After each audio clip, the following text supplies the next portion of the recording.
Right, guys, it's Melissa here. Thanks for joining me on YouTube here. So I want to share some things, what's been going on. I kind of have a lot to share. I did a video about being homeless, living off the grid. I have intentionally decided to live off the grid here in camp so that I can, before I can have stuff and have money, I wanted to actually go and be extremely poor, like extremely poor, and see how people do it and make a pathway or pioneer a system for people, mostly, women and moms, pioneer a system for them to know how to make it. Because we talk about pro-life, right? We talk about it all the time. Oh, I can't afford to have kids. Yes, you can. Yes, you can. If people can afford to make it on nothing, on the street, you can afford to have kids. Usually kids will actually help you to be able to, get daycare for free, etc. So it is doable, and again, there's no excuse for abortion. We do want to abolish it. I was told that there's an organization that I will be working with and doing pro-life work, which I need to check into today. But I wanted to talk about a couple things. Your biggest resource, ladies, is community. It's other people helping other people. So I just went to a food pantry today. They actually put the voucher up to $90. So, I just used a little bit, and then my bag, the shaving cream went all over the place in the bag, all over my brush, everything. So I cleaned that out in the bathroom. I got some snacks. I'm like, look, I didn't even use, the whole food pantry last week. Can I grab some snacks again instead of the pantry, because I don't use everything. My water's over here somewhere. I'm like, can I at least have some water? They're like, yeah, you didn't even use everything you could have. So yeah, here, take some more stuff. And I can only carry so much. So I was at the hospital last night. I slept and slept and slept. I'm telling you, I could not stop sleeping. I think I caught up on my sleep. And they had the heated blankets. Someone said, how in the world could you sleep in that waiting room?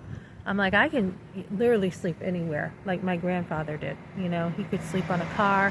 He could sleep anywhere. So yeah, I think I went in about 10 o'clock last night, and I didn't get out. Maybe it was 11. They didn't see me until 6 o'clock in the morning. They're very backed up over there, and that's fine. I wanted to sleep. So I slept, and then what else did I do? I had breakfast. I met with a social worker, made some connections there, got some more resources. And, I even said to someone, there's a place that you can shower, but it's kind of gross. I've just been going in the pools. Challenge yourself. Do hard things. I made a video and then I took it down, but challenge yourself, guys. This is a time in my life, probably the last time in my life I really have opportunity to do some real hard physical stuff, because as I get older, I won't be able to do this, right? So I want to get it down now. So do some hard stuff in your life. So I went over and got my clothes and stuff. And, as I said, I'm in New Hampshire. So I ran into someone I knew from years ago. New Hampshire's hitting me differently because I see everything that I didn't see when I was doing storage. And she said, I didn't know Ben was like that. She was a friend who knew Ben too, and she said, I didn't know Ben was like that. So we didn't cry together, but she knew Ben, and she knew that he was not like that. She knew he was a good guy. And I said, well, he's changed quite a bit. So she was very sad, heartbroken, probably just as much as I was with my marriage, that my husband would do that. I did pretty good. It didn't hit me as hard as I thought it would, because I was in Colorado and I was busy with my kids. But still, just, you don't do those things. You don't step on people like that in order to get ahead, right?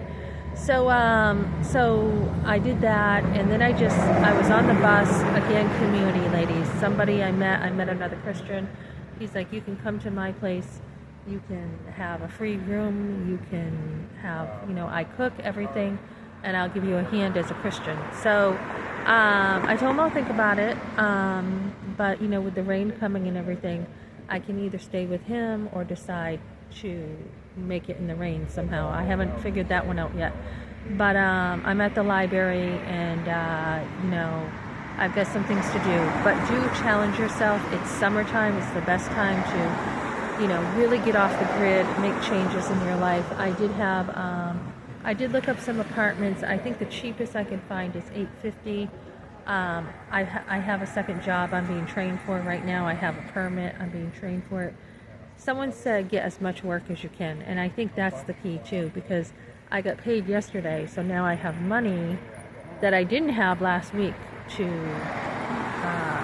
know, do things with.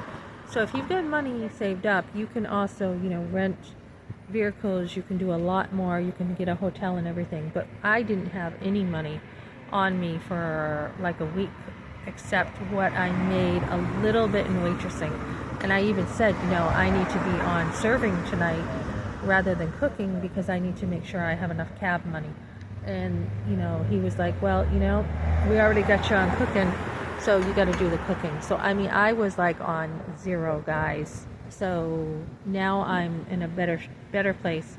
And, you know, that's because of the job stuff. So now I'm in a better place. Did some serving yesterday, made a good chunk of change, and it's different now. So if you can make it on nothing when you have no money and you're out here and you have nothing, you're, you know, except, you know, go to a food pantry or whatever, you're going to make it when you have kids. So it's really knowing how to make it, guys, with kids too. Okay, thanks for joining me, guys.